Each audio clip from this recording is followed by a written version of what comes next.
everyone, this is Miss Ventures. This is just a quick video to kind of show parents how to navigate Google Classroom.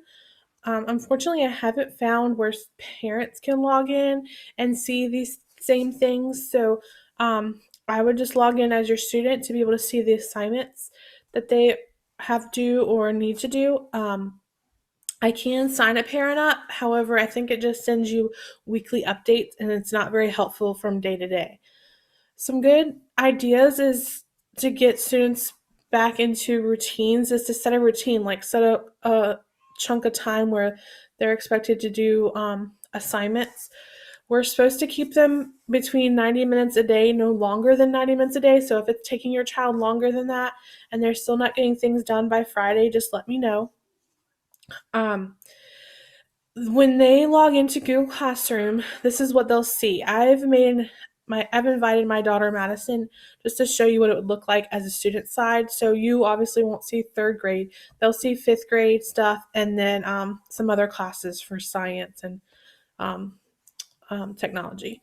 So the two that we're going to talk about today is our science photo blog and at-home learning. So the main one we've been using where I'm posting all the assignments is at-home learning. So when they click on it to open up the Google Class, this is where it'll bring them. This is the link for our Google Meet. So it'll always be right here. We meet at 10:30 and I'm going to start doing reading groups at 1 p.m. So they'll click this link to log on to those meets. When you scroll down, this is called the stream.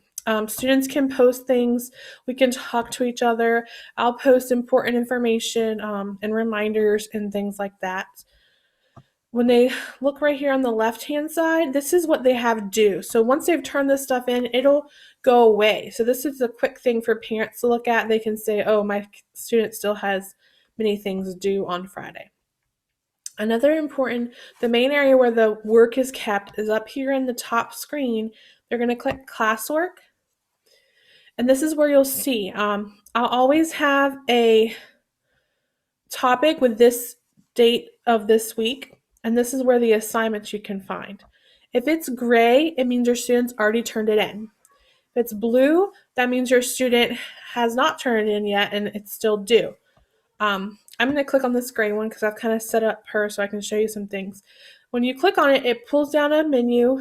It tells you the instructions, where to do, where to go. If it has a special login, I try to post a video so you can click this. It'll help them get logged in. And what to do. So they need to read the Human Body book and then take the quiz. When you click View Assignment, it brings them to this screen. Again, it's the same thing. It tells you the directions, the links to how to get in. If they have something to submit, they would click right here. This will say mark as done if they need to turn it in. And then this is where you'll see comments from me if they have turned it in. This is a good place to check even if they have turned it in. Sometimes I'll leave feedback and how to do better next time. They can also comment here and leave me a private message, or they can comment here and leave a class comment for the whole class. So I'm going to go back to my assignments. So that was the first assignment. The same assignments so far every week have been extra math. They just need to do 3 days. It doesn't have to be consecutive. It can be whenever they have time. The important part is if they don't do it, it takes like 3 time sessions before it says, I am done. So they need to stay in that extra math session until the screen says, you are done. And to get to extra math, they must log in through Clever. This is just to help them keep those multiplication skills because that's going to be used throughout their life in school. Another one that's always the same is Dreambox. They have 3 lessons. I would like them to do the lesson with the little calendar on it first. They log on through Dreambox through there as well. Again, when they complete it, they just click View Assignment and they just mark as done. So then I know that they're finished and I can go make sure, I can go look on Dreambox and see they've done 3 and I'll just check them off. This is one of those I was talking about, private comments. So I pretended that she turned it in, but she only completed 2. So I left her a message and I returned it to her. So it turns blue again on her screen. Oh, you only completed 2. Please complete 1 more before turning it in again. So that way I can constantly say, oh, hey, well, we just made a quick mistake. Go fix this part real quick. So I'm going to go back to my assignments. Another two, eSpark is always going to be there. I just want them to do 25 minutes one time a week in math and then in reading. So 50 minutes total, but for the whole week. When they log on to eSparks, it'll ask them, do you want to do reading or do you want to do math? I can see how many assignments they've completed. Lately, I've gotten like 1 or 2 assignments done in 25 minutes, just isn't realistic. So I know that they're not spending the whole time in there. This is a super important aspect or part of this learning online. They've taken a placement test on this website, and it's really worked well. It meets them where they're missing skills. So I felt like this was a good thing to do online at this at-home learning, because it's kind of like a differentiated learning just for them based on where they are. So if they would take the time to spend that 25 minutes every week, I feel like it would really fill some of those gaps so they're more prepared for middle school next year. Again, that's math and reading. They do the same thing for both of them. The other one is posting a science picture. We're working on a science blog where they just take a picture and they write a little description with one of these words. So I've posted all these words. They just have to pick one. I've had people take a picture of their dog and said it was biotic. I've had some people take pictures of animals and said they were part of the ecosystem, or they can get creative. Sparklers, chemical reaction. So they can just pull up one of these words and they can say, a barometer. I mean, they might have a barometer in the house, or they can go outside and evaporation. So they can have a picture of a puddle, and then the next day it's gone because it evaporated. That is totally, I just want them to get creative and start using some of these words in our everyday lives. Before I move on, I'm going to show you that science blog. So there's 2 ways they can post it. They can text me the picture and I'll post it for them, and they can add the description later. The description just has to have at least one of our science words in it. They can email me the picture and I'll post it and they can add the description, or just email me the description and I'll post that too. Or they can go post it on their own. So when you go to their classes, one of their classes is going to be Science Photo Blog, and they click that one and they would post it right here. So Luna just posted one.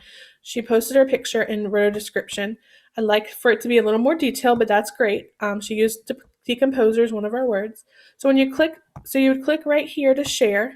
You would just click add, and you would click file, and you'd find the file depending how you send it to yourself or it's on your computer.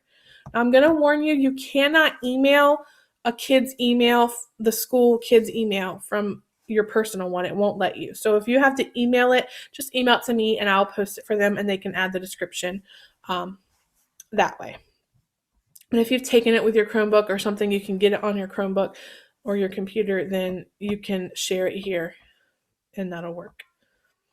All right, back to my assignment. So we talked about science picture.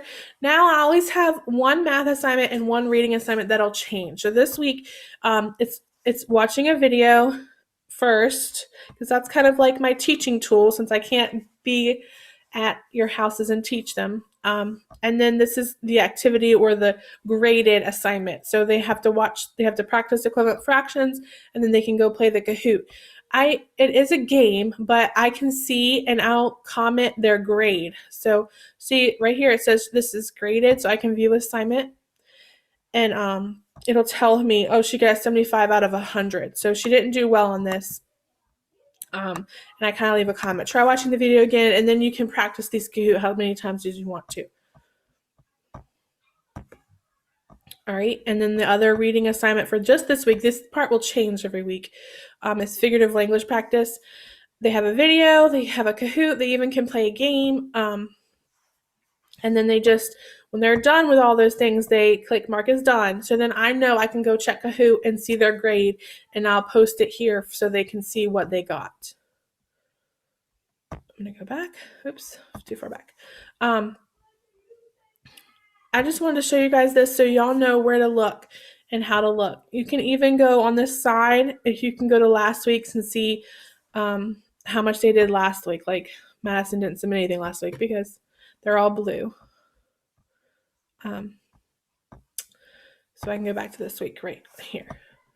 There is some important information from all the teachers here. If you want to go look at that, there's lots of stuff on here to help make this easier for all of you guys.